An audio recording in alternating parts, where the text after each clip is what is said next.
Hey guys, Steve from UK Outdoors here. Snugpak Special Forces 1 sleeping bag review.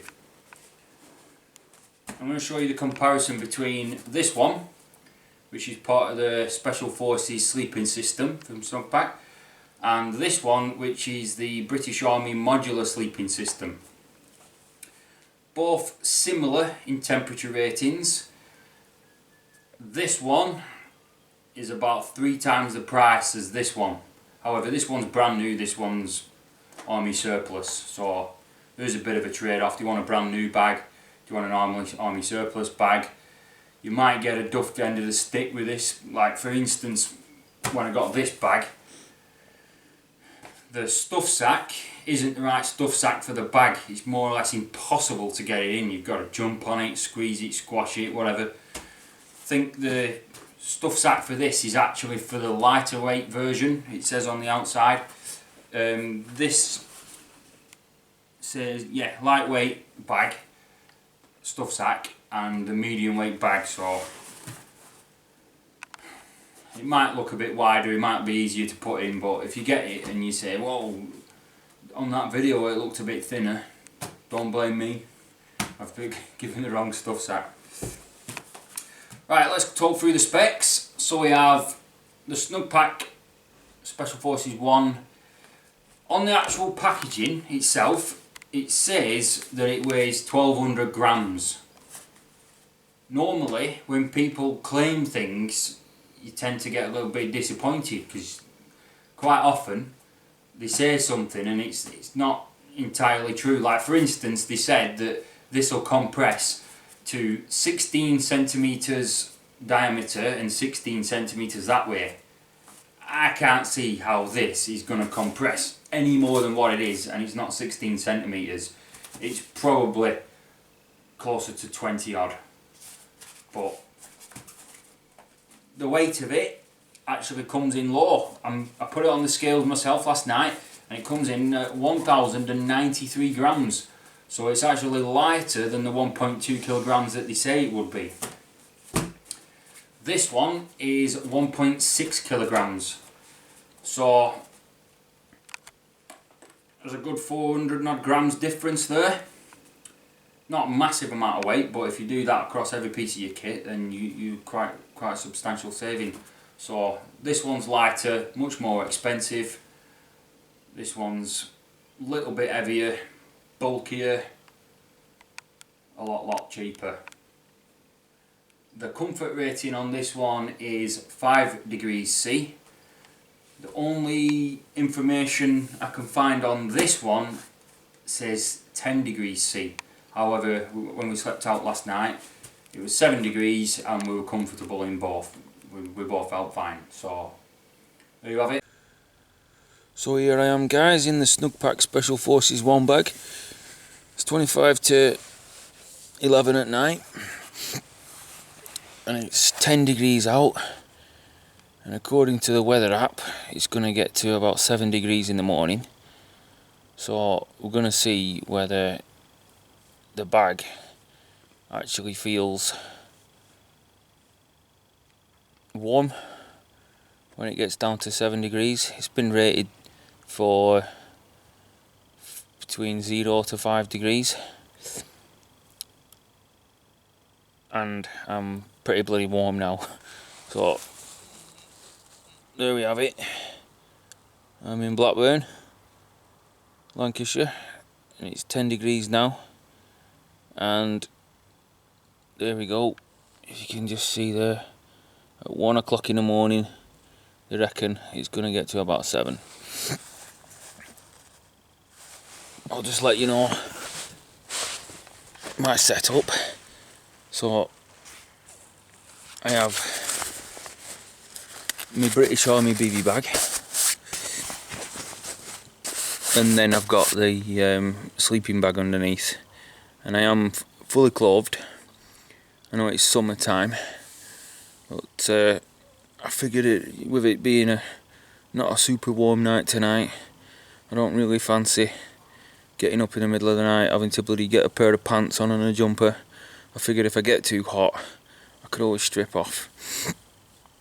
But first time sleeping in the bag, so I don't know if it's going to be any cope.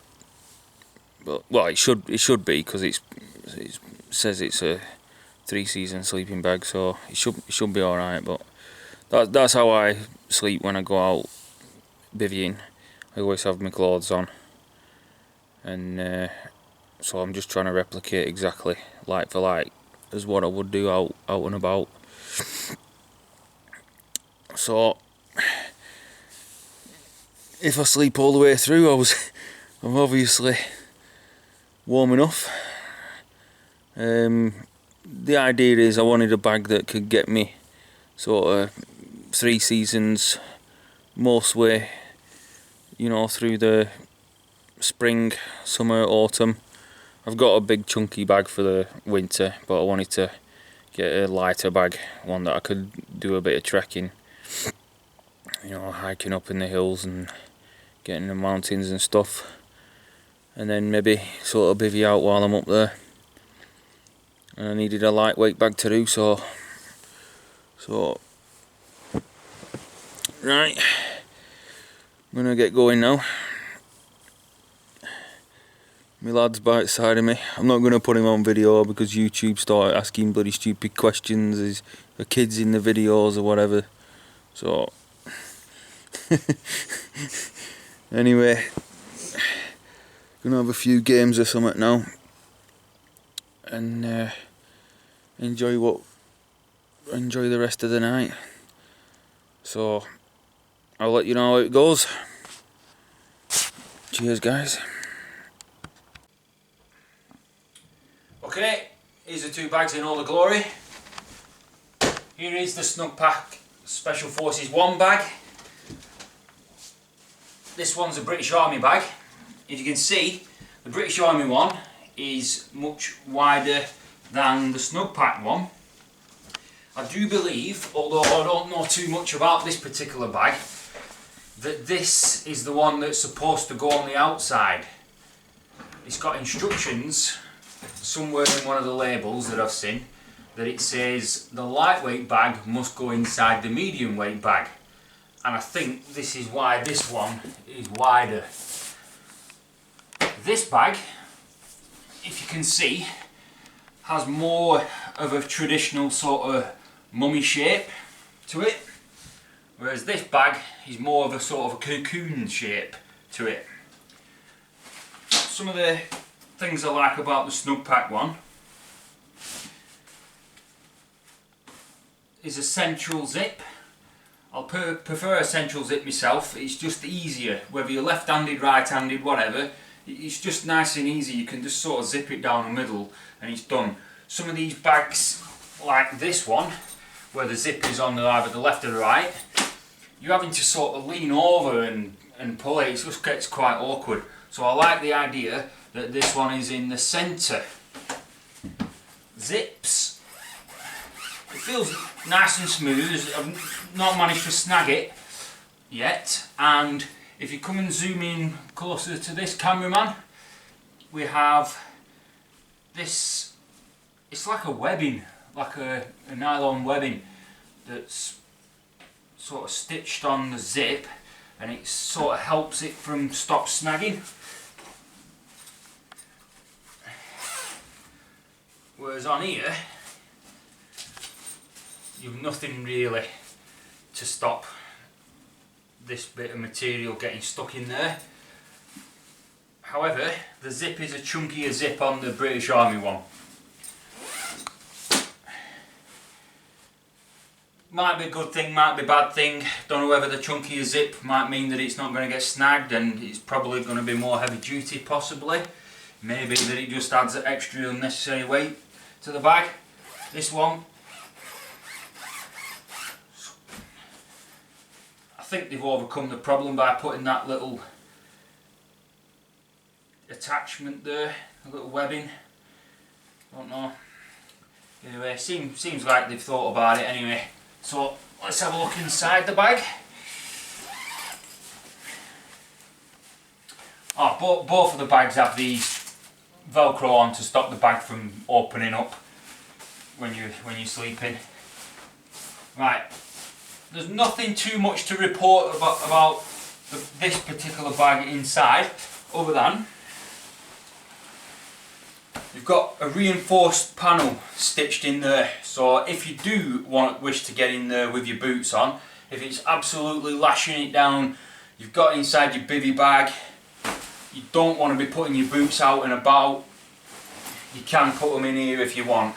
Personally, on a £100 plus bag, don't really want to be putting my boots on in it, so I'll probably get in a sleeping bag liner anyway. But it's comforting to know that they have thought about it and the bag is durable. This bag doesn't have a reinforced panel, but it does have something else. Much like a lot of British Army bags that I've looked at, if you've seen another video of mine with the Arctic sleeping bag, the British one, that's got a pocket in where you would sleep in the chest. So this one has as well. You've got two cheeky pockets with Velcro fastenings there, so you can put your mobile phone, keys, anything like that. Two pockets. So when you put it over there, one will be there, and then one will be here. It's got this.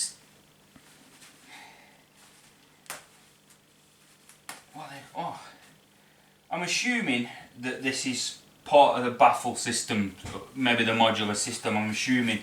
Maybe if anybody's got a bag like this, guys, just drop a comment in below and tell me what these buttons are for. There's like a zip there. That's like a mesh liner there.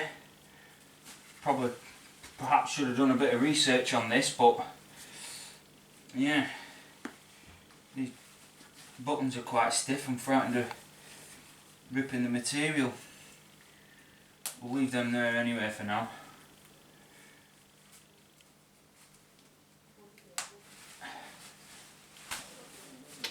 Yeah, this is as a sort of size comparison, just going off on a tangent a bit here.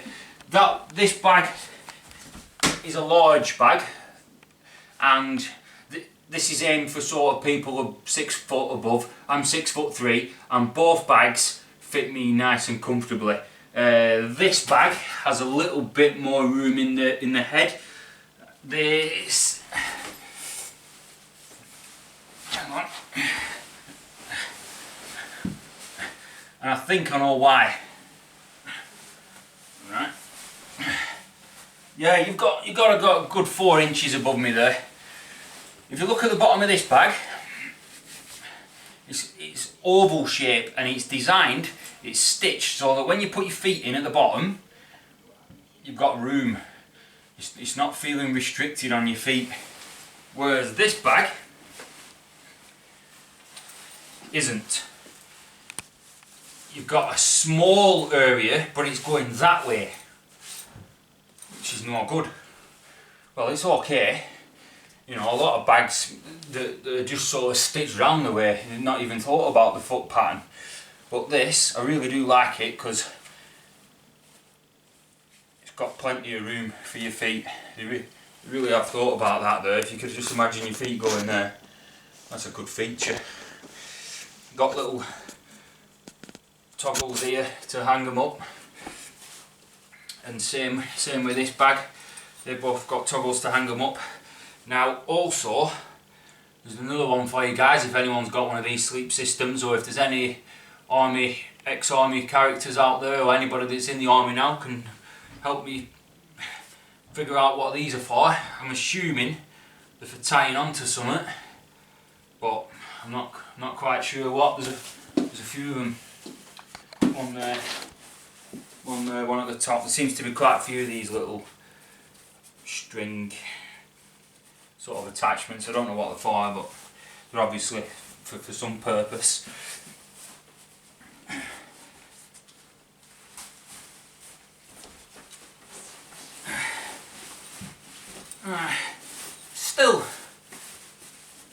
Still a bit of foot room, yeah, quite a bit of foot room there, to be honest. Doing it a bit of an injustice. That does have a bit more foot room up the way, but my toes just about reaching the end there where the stitching ends. So they have thought about it, to be fair. I think it's probably wider to allow for the other bag to go inside it, or if you've got a fat ass, one of the two.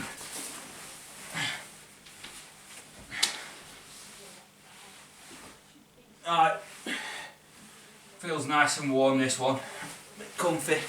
They're both comfy bags, to be fair.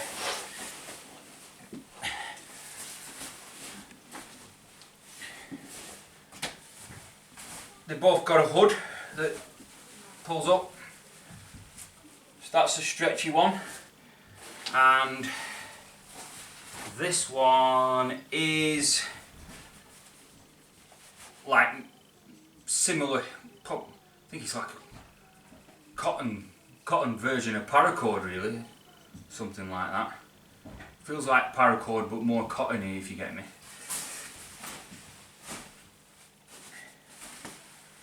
So that's possibly less durable with it being an elastic one. I have had a few, yeah, it's starting to fray a bit there actually on that. Yeah, the elastic one probably isn't going to be a forever. I might end up having to put my own thing in there, to be honest. That's a bit crap, that, considering that the bag's a day old. Well, these ones are built to last, and you can't have them going wrong on the field, so they are quality. Everything I've had that's British Army, it's obviously been used before, but God knows how long it's been used for. And then they get sold on to the public and used for many, many years, so yeah. It's not going to be as lightweight as some of the premium bags, because they've got that many to provide for and they've got a budget. They can't be just splashing out on, you know, the most expensive piece of kit. They've got to compromise somewhere, you know, so they go for durability and they've got to consider the cost as well. This one, because it's got a special filling inside, it is managing to come out lighter than that one. So all in all, I'd say if you want a small bag that will fit in your pack and it's very lightweight for the money, I'd go for this Snugpak Special Forces one. If you're not bothered about the weight difference, I'd go for this one, because me and my lads slept out last night. We're both in the same temperature, we both had pants on and a top, and we both woke up and said, yeah, we had a comfortable night's sleep. This one was rated to 5 degrees C comfort. This one, I can't really find a proper source of what it says the actual ratings are for, but I will put a link in the description below. This one, on the website that I'll post below where you can buy them from, I think they're about 36 quid on this particular website, it says that the comfort rating is 10 degrees C. But we slept out at 7 degrees C last night and my lad said he was fine with it. It may be that 10 degrees C is when you've got your boxer shorts on or something and you don't need anything else, but they're only a guide anyway, you know. Similar in weight, not a massive amount of difference. About 500 grams difference between the two. But other than that, they're both good bags. If you're a brand whore and you like Snugpak and you want lightweight and you want good quality, there we have it. If you want good quality for a cheap price but you're not bothered about the weight or the size, get that one. Thanks for watching, guys. See you again on UK Outdoors. If you like the video, click like. If you want to see more, subscribe. See you next time.